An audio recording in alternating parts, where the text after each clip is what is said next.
Please be seated. So our gospel reading today actually comes, and you guys can sit down for this part too. I won't make you stand through the whole sermon. I'm not that mean. So the gospel reading for today comes from the book of Matthew. And it's all in the 13th chapter, but it's kind of broken up. So we're in Matthew 13, and we're hearing more parables Jesus is teaching. And this parable is known as the parable of the weeds and the wheat. It goes like this. He put before them another parable. The kingdom of heaven may be compared to someone who sowed good seed in his field. But while everyone was asleep, an enemy came and sowed weeds among the wheat, and then went away. So when the plants came up and bore grain, then the weeds appeared as well. And the slaves of the household came to him and said, Master, did you not sow good seed in your field? Where then did these weeds come from? And he answered, An enemy has done this. And the slave said to him, Then do you want us to go and gather them? He replied, No. For in gathering the weeds you would uproot the wheat along with them. Let both of them grow together until the harvest. And at harvest time, I will tell the reapers, Collect the weeds first and bind them in bundles to be burned, but gather the wheat into my barn. Then he left the crowds and went into the house. And his disciples approached him, saying, Explain to us the parable of the weeds and the wheat. And he answered, The one who sows the good seed is the Son of Man. The field is the world, and the good seeds are the children of the kingdom. The weeds are the children of the evil one. The enemy who sowed them is the devil, and the harvest is the end of the age, and the reapers are angels.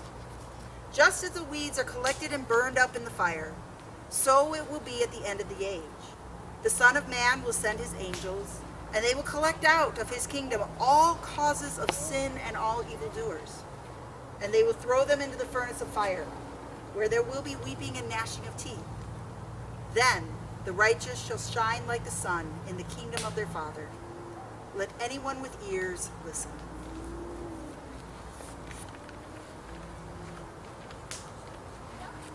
So yeah, I had a hard time with this text this week. It was actually at this time last week that we were getting back from our Seattle, Washington trip with the youth. God bless Corey for being on that trip with us. And I pretty much spent the last 2 weeks before that running around with the youth, and then I spent Thursday and Friday sleeping. And then Saturday, I woke up and I read this text. And I thought, I should have read this sooner. This is a hard parable. In fact, I really struggled with this text. It sent me all the way back to the Greek. And when a pastor goes back to the Greek, it means that they generally don't like what the text is trying to say. And it means we're looking for a way to interpret it so it's not saying what we think it's saying. The Greek wasn't overly helpful. It was interesting, but it wasn't overly helpful. So there's really no way I can make this text not be what it is. And this is a text about judgment. Matthew writes about it a lot. There are some times in reading Matthew when I really just kind of want to go to him and say, who hurt you, man? Because honestly, there's a whole lot of, and they're going to get theirs in Matthew.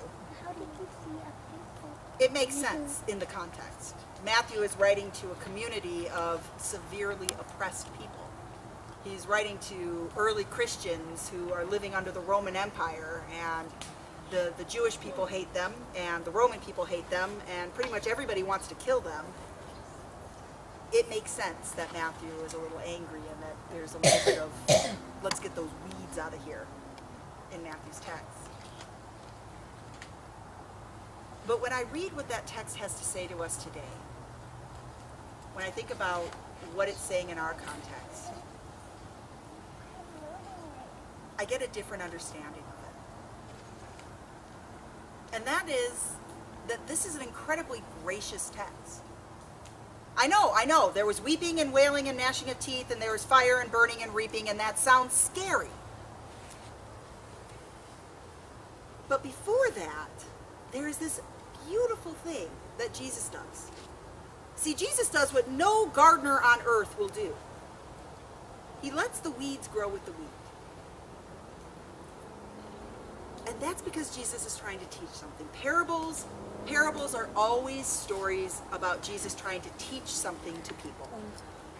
And he's trying to tell them something about God's kingdom. And that is that in God's kingdom, you don't get labeled as a weed or a wheat right away.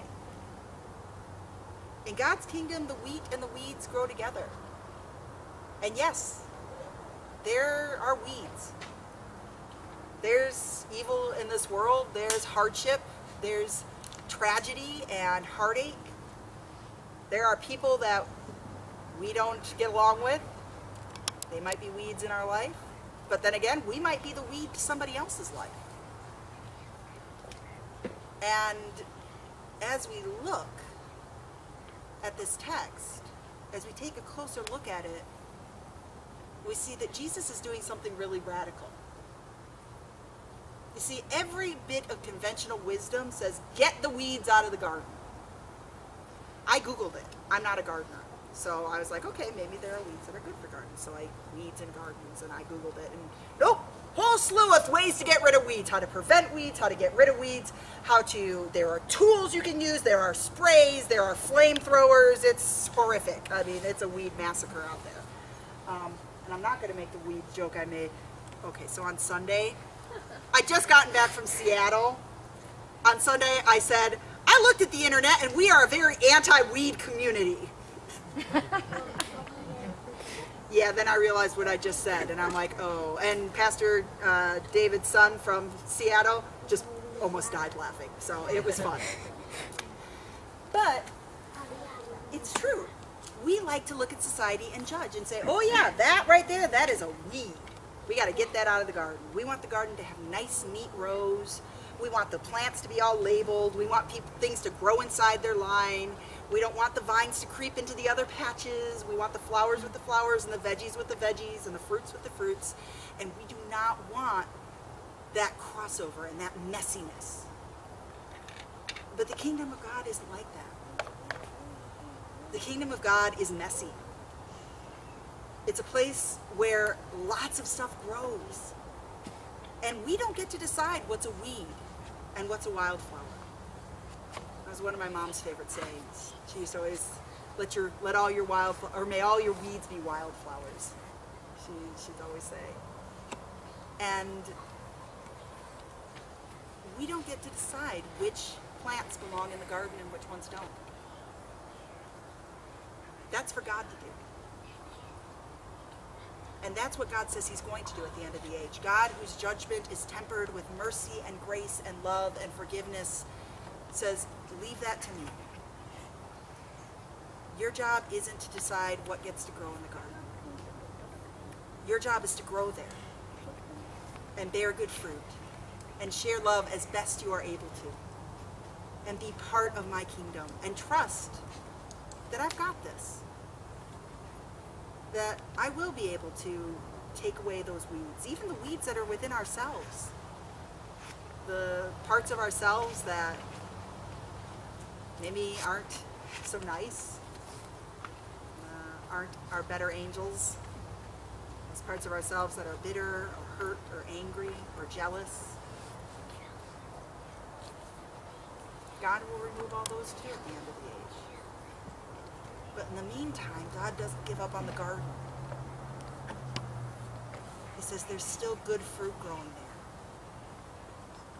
And I will find it.